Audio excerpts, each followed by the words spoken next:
Hai Sobat Milenial dan Gen Z, apa kabarnya? Salam sehat buat kalian semuanya yang menyimak ngobrol seru kali ini. Edisi spesial ya, karena narasumbernya juga spesial. Kita akan ngobrol dengan Menteri Koperasi dan Usaha Kecil dan Menengah, Bapak Teten Mas Duki. Saya manggil, kita sebelumnya udah sejak ngetop sebagai aktivis anti korupsi, semuanya yang kenal manggilnya Kang Teten. Kang Teten, apa kabar? Alhamdulillah baik, Mbak Uni. Terima kasih sudah mampir ke kantor IDN Times. Jadi lihat-lihat gimana sih kerjaannya milenial dan Gen Z yang ada di sini. Nah, sebetulnya kalau di belakangnya agak kosong, Kang, ini karena kita memang memberlakukan work from office tuh hanya 3 hari. Jadi dibagi supaya tetap tetap bisa jaga jarak dan juga nggak kembali sepenuhnya seperti sebelum pandemi, karena kan waktu pandemi kita sempat work from home full ya, karena digital ya. Nah, sebetulnya pertanyaan pertama saya itu yang lagi seru banget ya, skandal ya. Cuman sebelum itu supaya agak santai, si Kang Teten, Pak Menteri ini mau fire chat dulu, jawab pertanyaan. Saya akan ngajuin pertanyaan, Kang Teten jawab yang mana. Oke, yang pertama, Bogor atau Garut? Garut. Garut. Aslinya dari Garut. Kepala Staf Presiden atau Menko UKM? Menko UKM. Lebih banyak yang diurusin ya? Ngurusin rakyat. Ngurusin rakyat, oke. Pisang atau jeruk? Pisang. Pisang, oke. Liburan ke Bali atau Labuan Bajo? Bali. Bali ya, oke. Merah atau biru? Merah. Ini politik.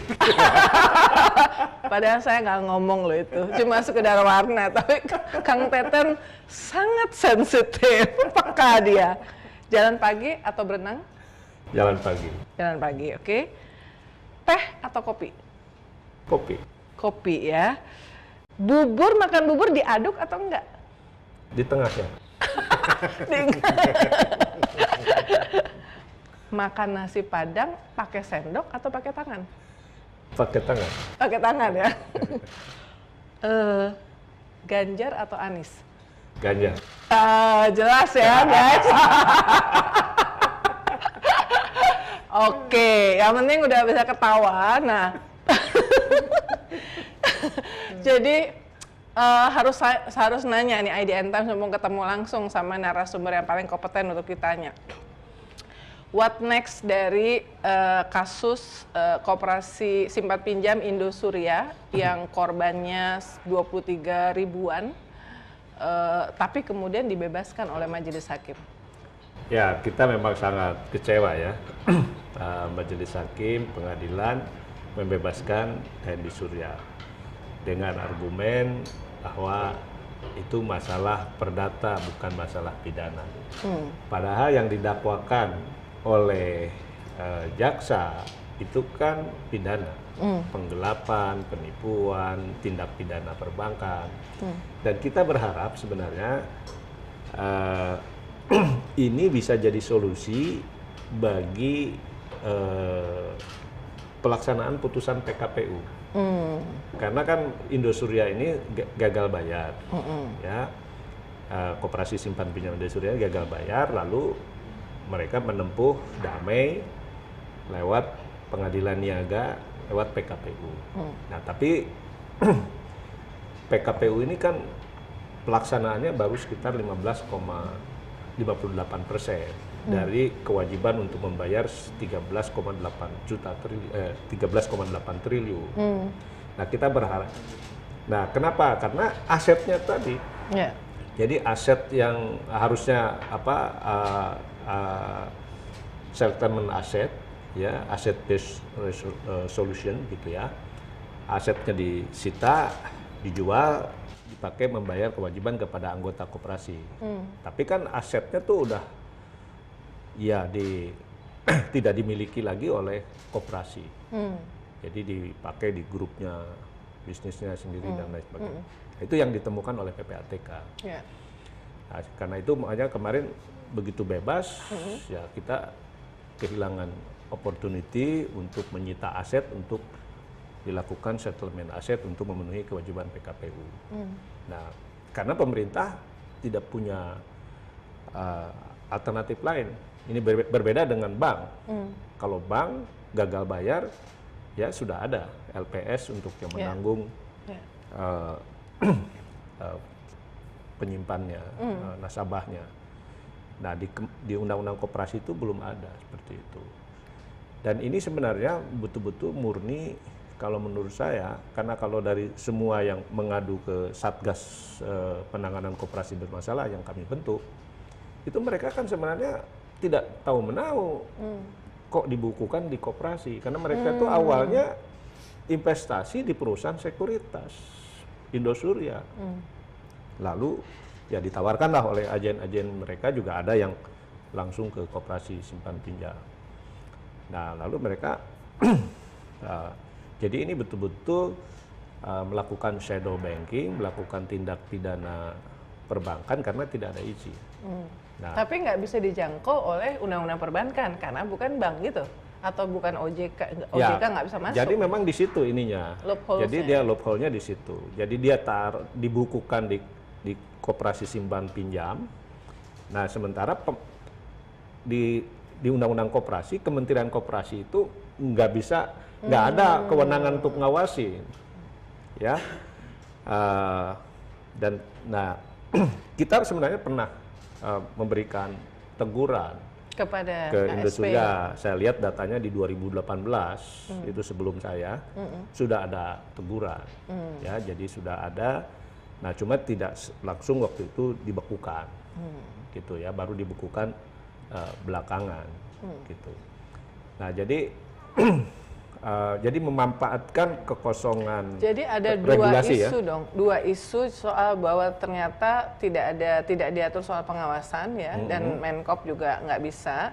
Yang kedua dari sisi konsumen, literasinya juga masih rendah ya, untuk mendeteksi bahwa ini sebetulnya nggak boleh nih, ini bahaya gitu. Tapi sebenarnya banyak dari mereka tidak tahu, tahu belakangan kenapa kok kami jadi terdaftar di koperasi. Karena mereka awalnya investasi di perusahaan sekuritasnya Indosuria. Ini kan grup, ya kan?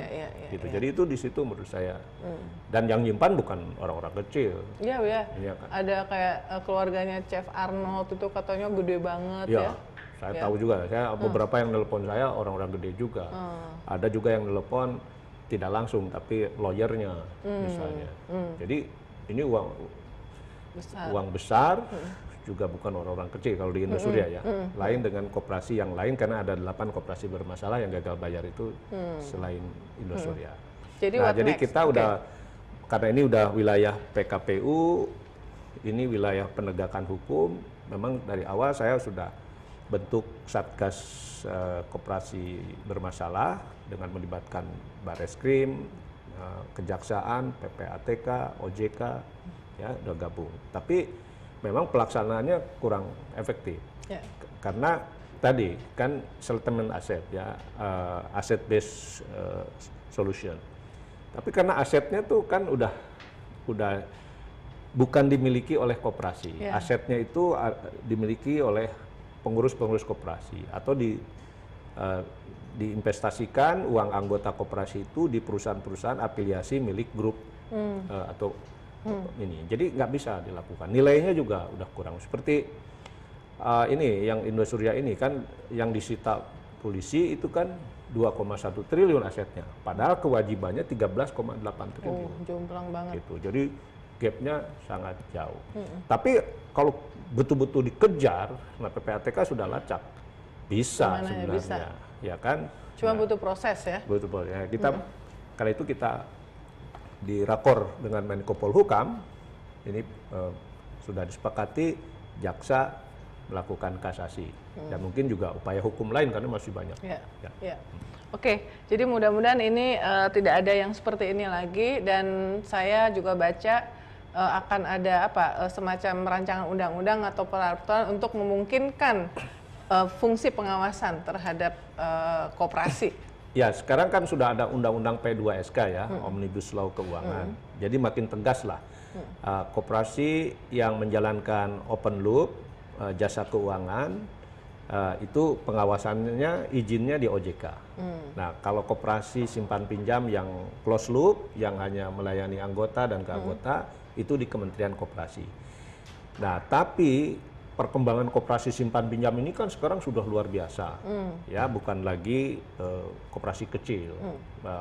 Ada yang 11 triliun, 4,7 triliun, 4 triliun, 3 triliun, gitu, besar-besar.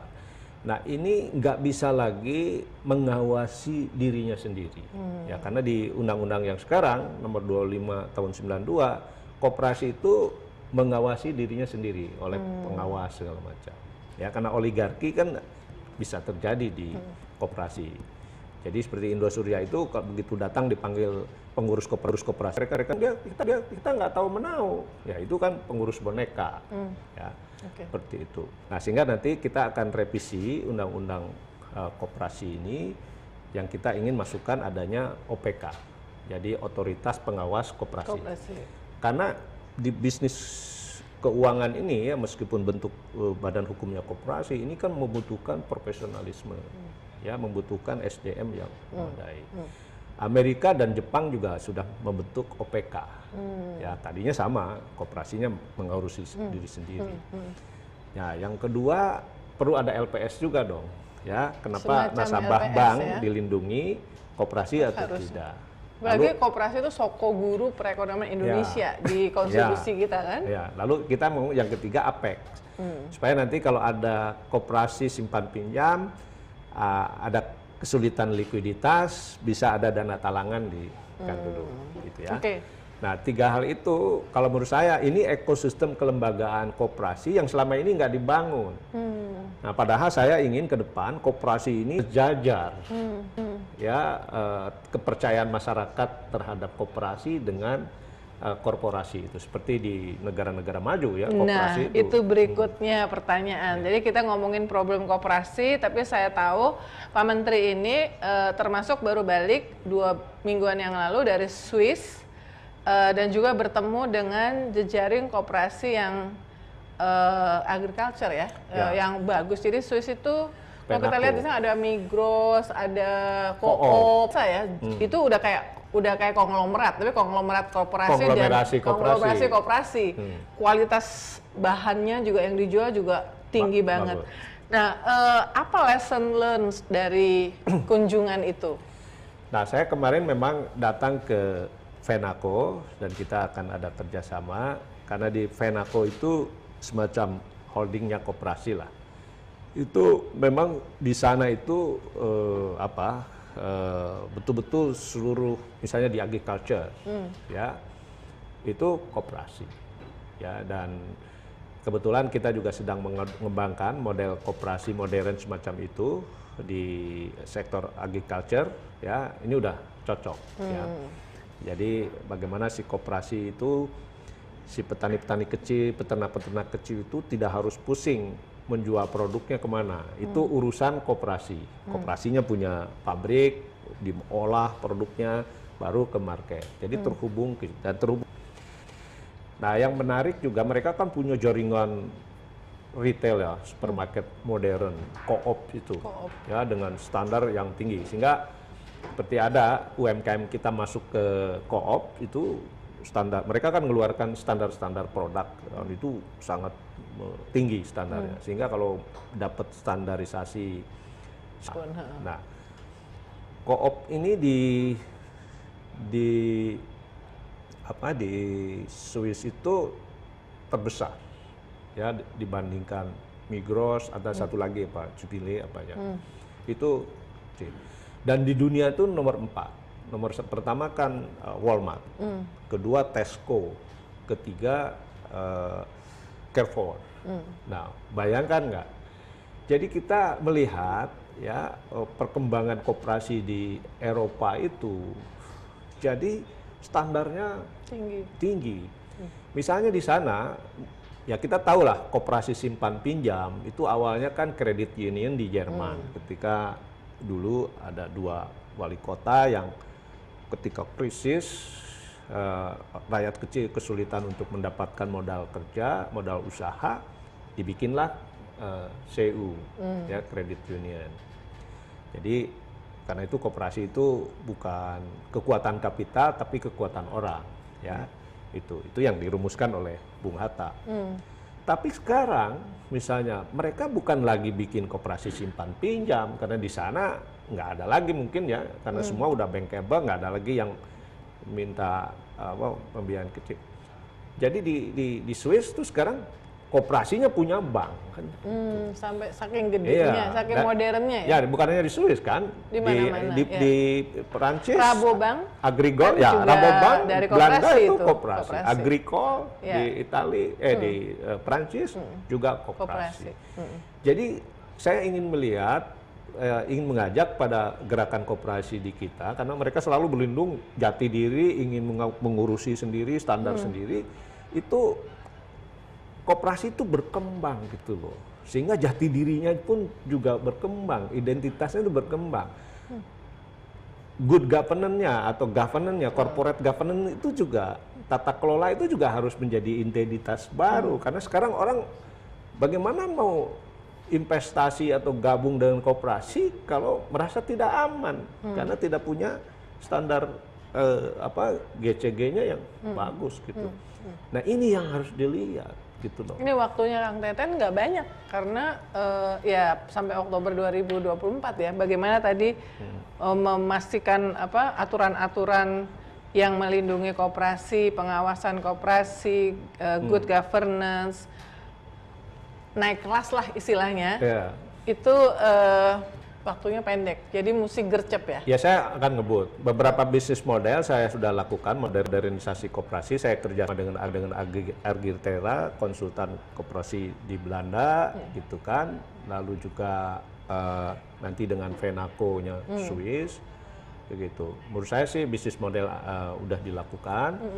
Lalu ya kita mungkin harus gercep ini adalah undang-undangnya.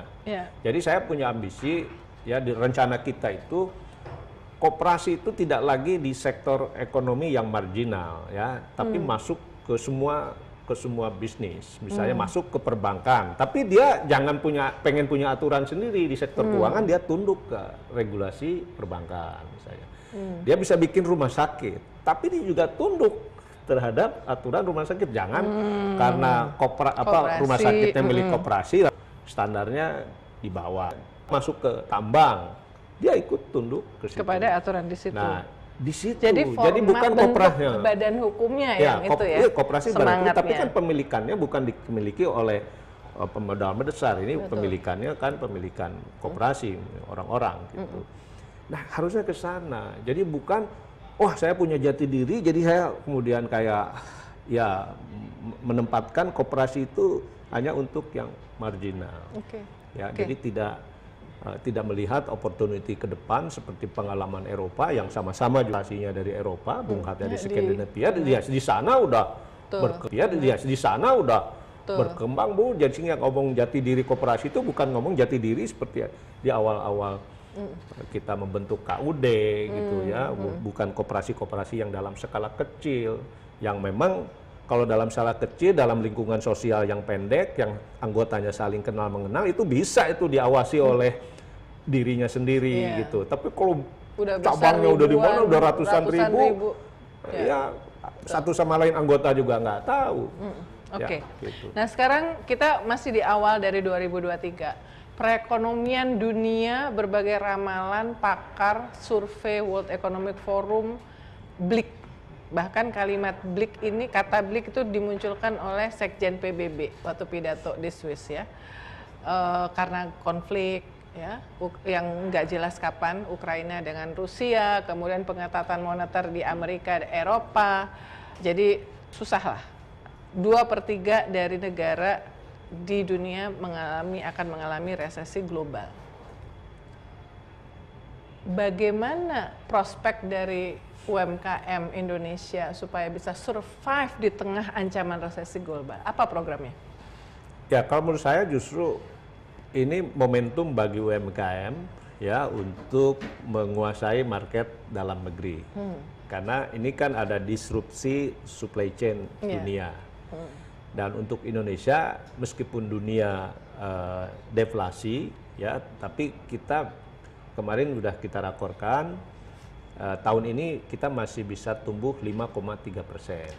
Ya, meskipun forecast dari banyak lembaga multilateral di bawah 4 ya. Nah, tapi kita dipastikan bisa 5,3.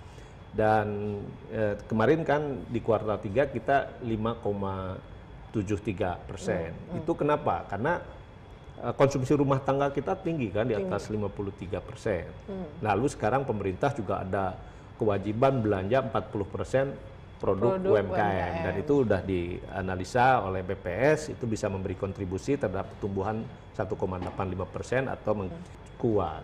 Nah, memang nanti akan terganggu karena UMKM kita juga masih misalnya menggunakan produk impor. Katakanlah nih yang berbasis kuliner, berbasis tepung, terigu kan, itu udah pasti. Jadi karena supply chain yang terganggu itu ya. Nah, jadi tapi saya kira-kira kondisinya begitu. Nah, tentu pemerintah masih menghitung juga ya bahwa UMKM kita belum pulih sepenuhnya, sehingga program restrukturisasi pinjaman ya, karena kita pastilah UMKM kita belum, cash flow mereka belum pulih, sehingga mereka belum bisa membayar cicilan lama yang masuk di dalam program restrukturisasi 2 tahun yang lalu. Ini kita akan teruskan ya. Terus kita juga, tapi hibah-hibah udah nggak ada ya. Yang sebelumnya sempat masih, ada sama pandemik. Masih jadi opsional. Masih dia. Tentu untuk memperkuat. Tadi kan kekuatan ekonomi kita kan di konsumsi rumah tangga. Itu kan daya beli masyarakat. Nah, daya beli masyarakat itu kan mestinya kan diperkuat oleh lapangan kerja karena. Tapi kan lapangan kerja sekarang malah PHK kan, di sektor industri manufaktur sekarang sepatu, elektronik semua kan PHK. Teh companies. Ya itu PHK. Nah, justru akan ini pasti ke UMKM kan baliknya. Jadi memperkuat daya beli ya dengan program-program jaminan sosial atau program padat karya supaya orang punya pendapatan. Itu penting. Ya. Nah, kalau daya belinya ada, ya UMKM kan ada omsetnya naik dong, gitu loh. Jadi saya kira kita mengatur di 2 kebijakan itu, dan saya kira kita punya pengalaman lah 2 tahun kemarin. Ya. Jadi digarapnya di 2, di seksi di sektor produksi dan di konsumennya ya. Ya, jadi itu dari konsumsi. Kalau kita bikin gerakan terus, konsumsi rumah tangga itu menyerap, mengkonsumsi produk-produk lokal, produk-produk UMKM, saya kira kuat. Nah, yang masih punya daya beli lagi saya kira adalah kelas menengah atas. Ya, yang saya kira 2 tahun lalu selama COVID tabungan mereka kan makin bengkak tuh di bank ya. Nah, sekarang makanya nggak jalan-jalan. Nggak jalan. Tapi kan sekarang udah pariwisata udah dibuka. Saya udah ke Bali. Wah, toko oleh-oleh misalnya Krishna bilang melebihi sebelum COVID. Ya, jadi ini udah gede banget dan lokal. Turisnya turis lokal.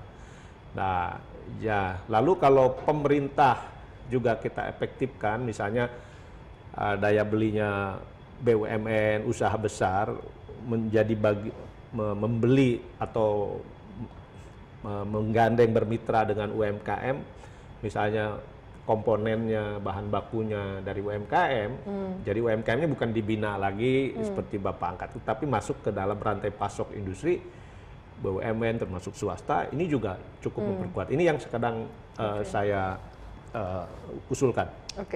Tadi kita baru rapat dengan Kadin, Pak Presiden juga udah minta, dan kita ada pajak untuk usaha besar kalau dia bermitra dengan UMKM. Ada juga insentif code and code upah kalau dia bermitra dengan UMKM. Ada juga insentif code and code upah kalau mereka usaha besar mensubkonkan sebagian pekerjaannya ke UMKM seperti koperasi misalnya. Nah, ini kan bisa dikecualikan upahnya dari upah minimum. Jadi ini saya kira kalau saya akan mengoptimasikan semua sistem yang sudah kita bangun ini. Apa yang benar-benar baru untuk 2023 ini secara program? Baru ada di 2023 dengan mungkin semangat untuk membuat UMKM survive. Ini yang sedang saya garap adalah tadi bagaimana UMKM itu menjadi kepanjangan dari industri, dari usaha besar. Karena di Indonesia ini baru 7% UMKM kita yang menjadi bagian dari rantai pasok usaha besar. Ya, kalau kita bandingkan dengan Vietnam yang boleh dikatakan terlambat lah industrialisasinya dibandingkan kita, mereka sudah 24,6%. Oh, 3 kali lipat ya. Jadi kalau industrinya kuat, UMKM-nya kuat. Karena itu ekspornya kan misalnya ekspor UMKM di Cina itu bisa 70%. Karena UMKM-nya membuat komponen-komponen kebutuhan industri. Industrinya ekspor, UMKM-nya Jadi rantai pasok itu benar ya? Iya. Supaya terkait ya? Iya, Vietnam kan juga UMKM-nya kuat. Kalau kita udah berapa persen? Kita baru 7. Yang terkait dengan ekspor? Dengan atau industri. Dengan industri Kalau besar, ya? untuk global malah 4,1%. Jadi kita UMKM yang udah masuk dalam global value chain itu baru 4,1. Jadi rendah. Nah ini yang saya mau jadikan program ini karena kita nggak bisa lagi UMKM itu naik kelas atau apa